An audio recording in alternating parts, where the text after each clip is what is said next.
اہل سنت کی ایک عظیم درسگاہ ہے بھارت میں، لکھنؤ کی سرزمین پہ جو ہمارے اتر پردیش کی راجدھانی ہے وہاں، اور گومتی نگر میں جو ایک بڑا رہائشی اعتبار سے اور ہر اعتبار سے بڑا ایک وی آئی پی علاقہ ہے وہ، وہاں پر اتنا عظیم ادارہ ہونا ماشاءاللہ یہ اپنے آپ میں بہت بڑی بات ہے۔ اس کے لیے جہاں ادارے کے روح رواں حضرت قاری ابو الحسن رحمۃ اللہ علیہ کا بہت بڑا یقیناً ان کا رول ہے، وہیں پر مجاہد دوراں حضرت علامہ سید مظفر حسین کچھوچوی علیہ رحمت و رضوان کا اتنا عظیم رول ہے کہ جو قابل تحسین بھی ہے، قابل تقلید بھی ہے، آب زر سے لکھے جانے کے قابل ہے۔ وہاں پر ایک ہمیں ٹیچر ملے جو وہاں پہ انگلش پڑھاتے ہیں، محترم حافظ و قاری وسیم صاحب، مولانا وسیم صاحب، جو دارالعلوم وارثیہ ہی کے پروردہ ہیں، وہیں کے فرزند ہیں۔ وہ اس لیے قابل ذکر ہیں اور اس لیے میں ان کا ذکر کر رہا ہوں کہ ان کے بارے میں مجھے بتایا کہ انہوں نے KMC خواجہ معین الدین چشتی یونیورسٹی میں انگلش لٹریچر میں پورے یونیورسٹی کو ٹاپ کیا، پوری یونیورسٹی کو انگلش لٹریچر میں ایک مدرسہ بیک گراؤنڈ سے آنے والے کے اسٹوڈنٹ نے پوری یونیورسٹی کو ٹاپ کیا۔ اب جو میں بتانے جا رہا ہوں وہ اصل ہے بات بتانے کی، ایک تو یہ کہ ماشاءاللہ انہوں نے ٹاپ کیا انگلش لٹریچر میں، دوسری بات یہ کہ جب وہاں کے اس وقت سن 2017 کی یہ بات ہے، جو گورنر تھے مسٹر رام نائک جی، تو جن بچوں نے ٹاپ کیا تھا یا اور نمایاں کارکردگی کی تھی ان کو پرائز دینے کے لیے چیف گیسٹ تھے وہ، جب وہ انعام دینے کے لیے آئے اور وہاں دیگر اسٹوڈنٹ کے ساتھ مولانا وسیم صاحب بھی آئے، تو انہوں نے اپنے مدرسے کا جو کلچر لے کر کے گئے، مدرسے کی جو تہذیب لے کر کے گئے، مدرسے کا جو لباس، جو وضاقتہ وہ لے کر کے گئے، مولانا وسیم صاحب نے وہ برقرار رکھی، اسی وضاقتہ کے ساتھ گئے۔ تو سب حیرت زدہ تھے، چونکہ بہت سارے لوگ وہاں جاتے ہیں تو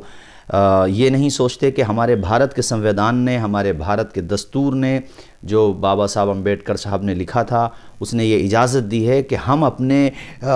طور طریقوں کے ساتھ بھی رہ سکتے ہیں، اگرچہ دیگر کی بات میں اس طرف نہیں جا رہا، لیکن وہ اسی کے اعتبار سے گئے۔ تو سب حیرت زدہ تھے، اور چونکہ انہوں نے انگلش لٹریچر میں ٹاپ کیا تھا تو سب ان کو مبارکبادیاں بھی دے رہے تھے، اور انہوں نے جو ہے وہاں اپنی ثقافت نہیں چھوڑی۔ تو یقیناً یہ اپنے آپ میں بہت بڑی بات ہے، بہت سے اخبارات میں بھی وہ خبر چھپی تھی اور کافی اس کا چرچا بھی ہوا تھا۔ یہ سن 2017 کی بات ہے، ہمارے سامنے ابھی ہم لوگ میٹنگ میں گئے تھے، حضرت مولانا شاہی صاحب قبلہ،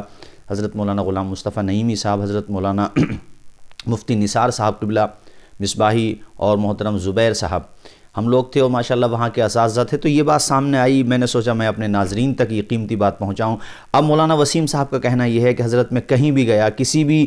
ماحول میں رہا، لیکن مجھے حضور صلی اللہ تعالیٰ علیہ وسلم کو اسوہ حسنہ اور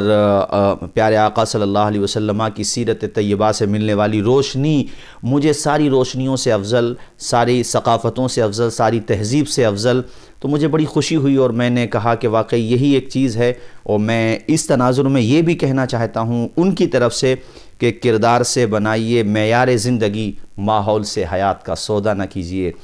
آپ جو ہے کہ بہت سارے لوگ ہو جاتے ہیں مرعوب ہو جاتے ہیں، حالانکہ میرے سمجھ میں نہیں آتا مرعوب ہوتے کیوں ہیں۔ میں بھی بہت سارے آزادانہ ماحول میں گیا بھی ہوں، جانا بھی رہتا ہے، لیکن کبھی نہیں ہوا الحمدللہ۔ لقد کان لکم فی رسول اللہ اسوۃ حسنہ، ایک مثال میں نے مولانا وسیم صاحب کی پیش کی، ایک اور پیش کرتا ہوں جو آپ کی نظروں سے گزرا ہوگا۔ ہماری مسلم بچی ایک کالج میں کہیں پر، مجھے جگہ کا نام یاد نہیں آ رہا، یہ بھی تقریباً 1.5 یا 2 سال کی بات ہو گئی، اس نے ٹاپ کیا تو اس کو پرائز ملنے والا تھا، تو حجاب اور نقاب کے ساتھ وہ گئی، تو وہاں پر کچھ لوگوں نے کہا بھی کہ بھئی یہ کیا ہے، تو اس نے کہا کہ اگر آپ کو انعام نہیں دینا ہے نو پرابلم، لیکن ہم چند ٹکوں کے انعام کے لیے سیدہ طیبہ طاہرہ حضرت فاطمہ زہرا کا طریقہ تو نہیں چھوڑ سکتے۔ تو یہ ایک میں نے 2 مثالیں آج کے زمانے کی پیش کی ہیں، ان دونوں مثالوں نے ثابت کر دیا پروانے کو چراغ ہے، ان 2 مثالوں نے ثابت کر دیا کہ بلبل سے بہرحال نہ شیمن نہ چھٹے گا، برق تپاں کے خوف سے گلشن نہ چھٹے گا، ماحول گر سے اپنے موافق یہ نہیں ہے، پر یا رسول اللہ آپ کا دامن نہ چھٹے گا۔ اور بھی سینکڑوں مثالیں ہوں گی، لیکن میرے سامنے فی الحال 2 مثالیں تھیں تو میں نے آپ کے سامنے رکھیں۔ اللہ تعالی ہم سب کو حضور پاک صلی اللہ تعالی علیہ وسلم کی سچی محبت عطا فرمائے، اور کہیں پر بھی رہیں، کسی بھی ماحول میں رہیں، کیسے ہی سچویشن میں رہیں، حضور پاک صلی اللہ علیہ وسلم کے نقش قدم پہ چلیں اور ایک اچھی نظیر دنیا کو ہم پیش کریں۔ اللہ تعالی ہمیں ایسی توفیق خیر عطا فرمائے اور اسی پر حسن خاتمہ عطا فرمائے۔ کام وہ لے لیجئے تم کو جو راضی کرے، ٹھیک ہو نام رضا تم پہ کروڑوں درود۔